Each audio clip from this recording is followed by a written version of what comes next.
لو حد بيقولك كلام مليء بالهراء، هل المفروض اسمعه واسكت ولا اديله بدايتي ونهايتي معطية؟ اوكي، في النقاشات في نوعين من البشر.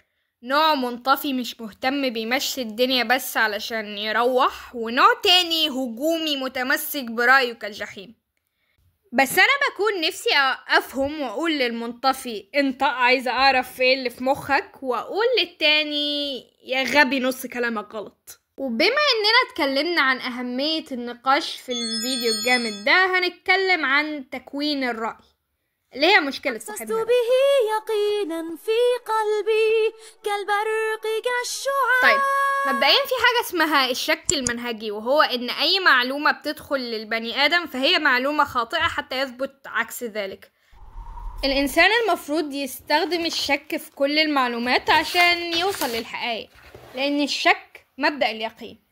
كلام يحترم وبديهي المفروض، لكن النفر مننا بيدخل في مخه 70 جيجا معلومات في اليوم. فهل انت بتعالج الداتا اللي بتدخل دي؟ بالاخص على السوشيال ميديا، سكرولاية الواحدة بتديك اخبار سياسية ومعلومات دينية وحقائق نفسية. فهل انت بتشك فعلا في كل معلومة بتدخل؟ المشكلة الأساسية ان الواحد مش بيفتكر مصدر المعلومة. يعني انت ممكن تكون مقتنع انه الهنود ريحتهم وحشة، مش عشان حاجة غير انك شفت فيديو بيقول كده، بس لسبب ما بتنسى المصدر والحقيقة بتفضل مرسخة في مخك. في نوع تاني من الشك، وهو الشك المذهبي او السفسطة، اللي هو انا بشك في كل حاجة كهدف مش كوسيلة. المهم ان ده عبط، يعني سيبكم منه. ولهذا أعيش أبحث عن حريتي. لازم علشان اكون رأي يكون عندي مهارات التفكير المنطقي. اوكي، عارفة ان ده مقرر جميع عند ناس كتير، بس هو مهم. مهارات التفكير المنطقي هو انك تفسر وتقيم وتحلل المعلومات عشان توصل لحكم او قرار. واهميتها بتكمن انك تبطل مساق مع المجتمع وتكون لنفسك قناعتك الخاصة. طيب اوكي، هنعمل اختبار بسيط علشان تعرف هل انت مفكر ناقد ولا لا.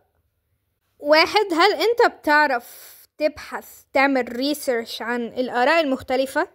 2، هل انت بتنتقد الآراء دي؟ 3، هل انت منفتح للآراء المختلفة؟ 4، هل بتعرف تحل المشاكل كقائد؟ لو جبت 4 من 4 فطريقة تفكيرك صح. ممكن تقفل الفيديو اعتقد. عامة كفاية كده لحد هنا، حاسة ان انا قلبت منتدى فتكات. طيب، في سؤال مهم، هو ليه اصلا اعرض للناس رأيي؟ علشان باختصار ليه لأ. يعني انا مش بفهم الناس اللي بتبقى مخلية رأيها لنفسها طول الوقت. عشان كده يلا بينا على ريدت نشوف رأي الناس. في واحد كان بيسأل ليه مش بتشاركوا آرائكم. واحد بيقول علشان تضيع وقت انك تتناقش مع جاهل غير متعلم. يعني اوكي، كلام يحترم، بس ما انت تقدر ما تتناقش معاهم، تقدر تتناقش مع حد نفس قدرك في الفهم، او حد فاهم اكتر منك اكيد هيفيدك. في حد رد عليه رد حلو بيقول ما انت طالما مش سامع رأيهم هتفتكر نفسك صح. في حد كمان بيقول عشان الخوف من الستيريوتايبينج. اوكي، ده كلام منطقي، بس انا لو بذلت جهد في الحصول على رأيي وشرحته للي قدامي بشكل واضح، هكون عايزة اصلا الناس تستيريوتايبني برأيي. في واحد كمان كاتب نايس تراي. فلا، يعني اعتقد ان المفروض البشر يقول آراءه، يعني ممكن بطريقة ما يعمل اثر الفراشة ويغير العالم، بس ده لا يمنع انه محتاج تشوف مين فعلا يستحق تفتح معاه حوار وتناقشه علشان ما تضيعش وقتك. وكنا اتكلمنا عن الموضوع ده برضو في هذا الفيديو الجامد. فمبروك، انت الان كل افكارك وافعالك هتبقى نابعة من قرارك الشخصي اللي انت مقتنع بيه، مش استسهالك ولا رغبتك البحتة. وبعد كده بقى ما تتناقش وتدافع عن آراء مش آرائك.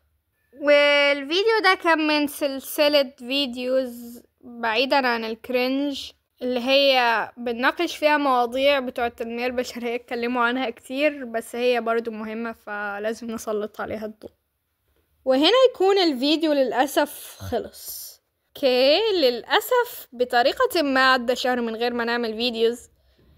اعتقد بسبب الدراسة. اوكي انا اسفة، مش بسبب الدراسة اللي مضيعة وقتنا، بس بسبب الدراسة اللي مخلينا مش عارفين نفكر في افكار فيديوز جديدة. بداريش أصير إن ضاقت مساحاتي، ولهذا أعيش أبحث عن حريتي. كطير بلا ريش أصير إن ضاقت مساحاتي.